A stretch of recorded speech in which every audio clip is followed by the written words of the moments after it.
Il était une fois une fille. Et elle avait des cheveux si beaux et si longs que tous ceux qui la voyaient ne pouvaient pas quitter les yeux. Les brins étaient si légers, juste dorés. Par conséquent, ils l'ont appelée Boucle d'Or. Pour toute sa beauté, c'était une petite fille très coquine. Maman lui a toujours permis de marcher dans la cour, mais lui a ordonné de ne pas aller dans les bois derrière leur maison. Boucle d'Or était très intéressée de savoir ce qu'il y avait dans cette forêt.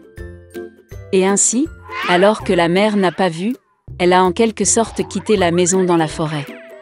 La fille a longtemps marché dans la forêt. Soit il trouve une baie, puis regarde une belle fleur, puis écoute le chant des oiseaux. Alors elle s'est perdue dans la forêt. Et soudain, elle a vu une maison inhabituelle dans une clairière. Boucle d'Or s'approcha de lui doucement. « Je me suis promenée, mais je n'ai vu personne. » Elle a frappé à la porte, mais personne n'a répondu. Puis, elle frappa plus fort et la porte s'ouvrit. Boucle d'Or entra prudemment. 3 ours vivaient dans cette maison. Un ours était papa, gros et hirsute. L'autre était une mère ours. C'était plus petit. Le 3e était un petit ours. Les ours n'étaient pas chez eux car ils étaient allés se promener dans les bois. La fille entra dans la pièce et vit 3 bols de porridge sur la table. Le premier bol, le plus gros, était le papa ours. Le 2e bol, le plus petit, était la mère ours, et le 3e, le plus petit, était l'ourson. Près de chaque bol, posait une cuillère, grande, moyenne et petite. Boucle d'Or avait tellement faim qu'elle a d'abord voulu manger dans un grand bol. Elle prit la plus grande cuillère, prit le porridge, le goûta, mais le porridge était trop chaud.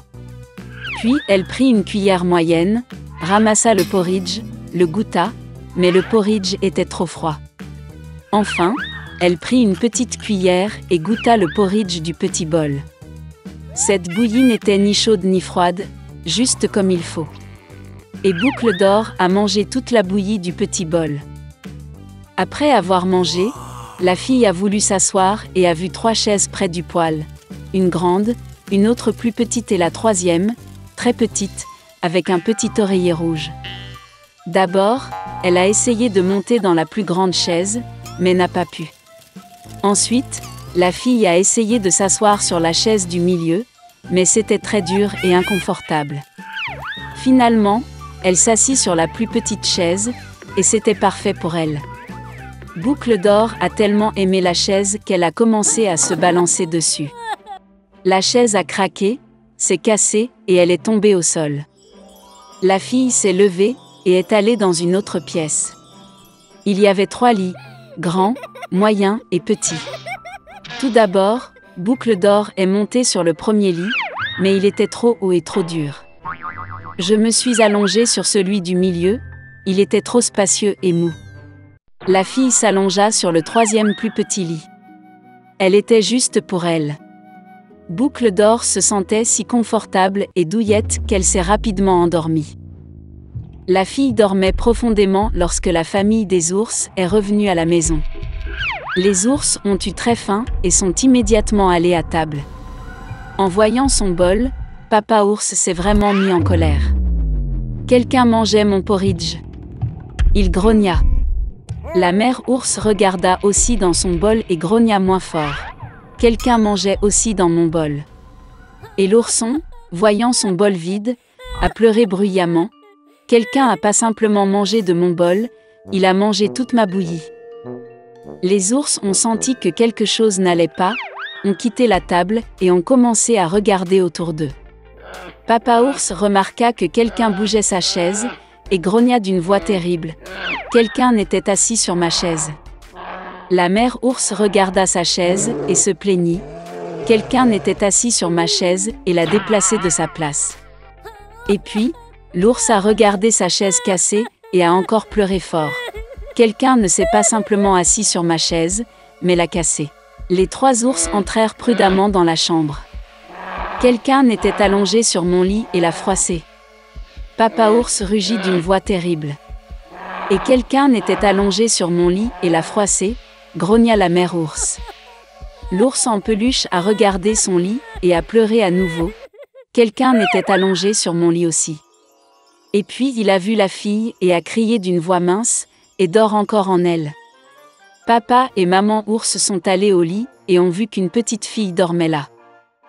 Boucle d'or s'est réveillée du cri d'un ourson et a eu très peur. Il y avait 3 ours devant elle. Elle a immédiatement sauté hors de la maison et a couru partout où ses yeux regardaient, sans se retourner. La fille a couru pendant un long moment, était très fatiguée, puis elle a vu sa mère, qui cherchait sa fille disparue dans la forêt.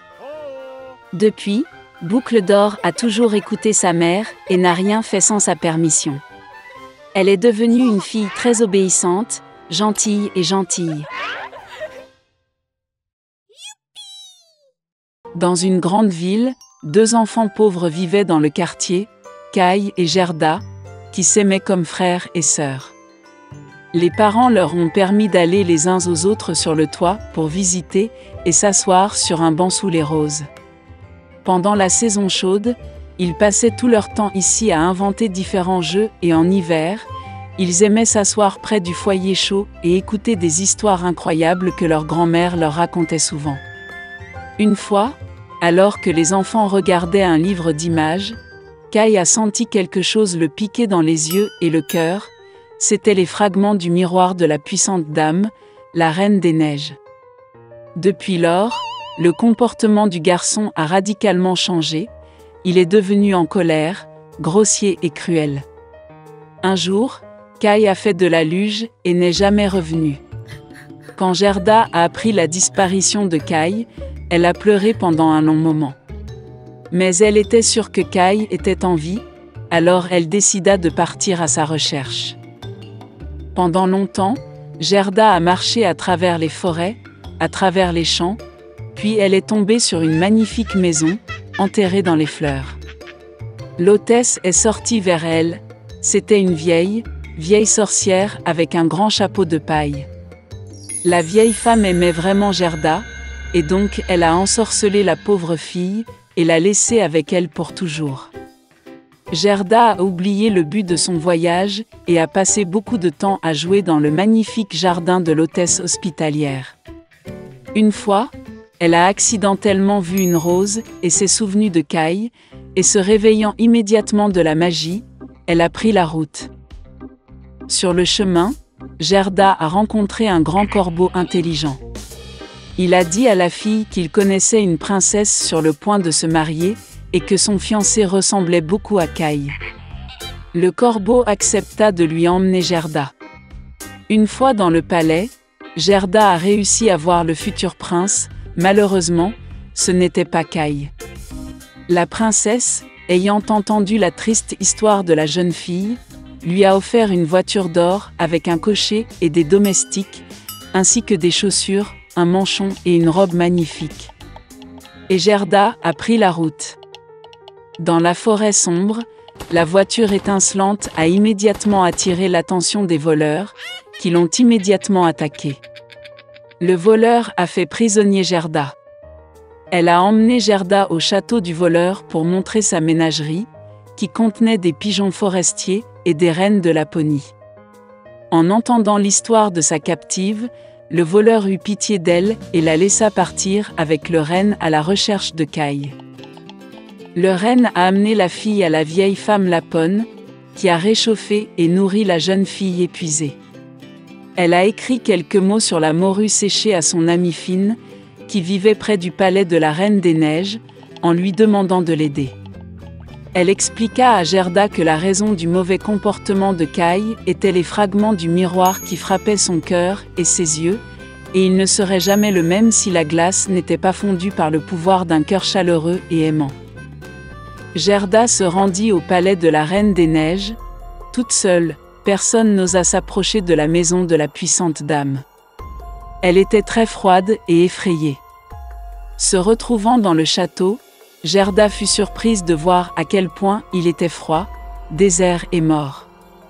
Bientôt, elle remarqua Kai, qui devenait complètement bleu, presque noirci par le froid.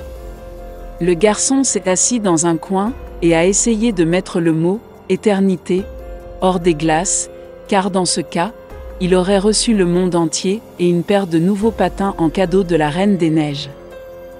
Gerda se précipita vers Kai, le serra fort dans ses bras et se mit à pleurer. Avec ses larmes chaudes, elle fit fondre l'éclat coincé dans le cœur du garçon. Après avoir ramassé, Kai a également commencé à pleurer, et le deuxième éclat a coulé de ses yeux avec des larmes. Comme ils étaient heureux de se voir. Mais il n'y avait pas de temps pour la joie. Ils ont dû sortir du palais de glace avant le retour de la Reine des Neiges. Lorsque Kai et Gerda sont finalement sortis du royaume de la Reine des Neiges, ils se sont dépêchés de rentrer chez eux.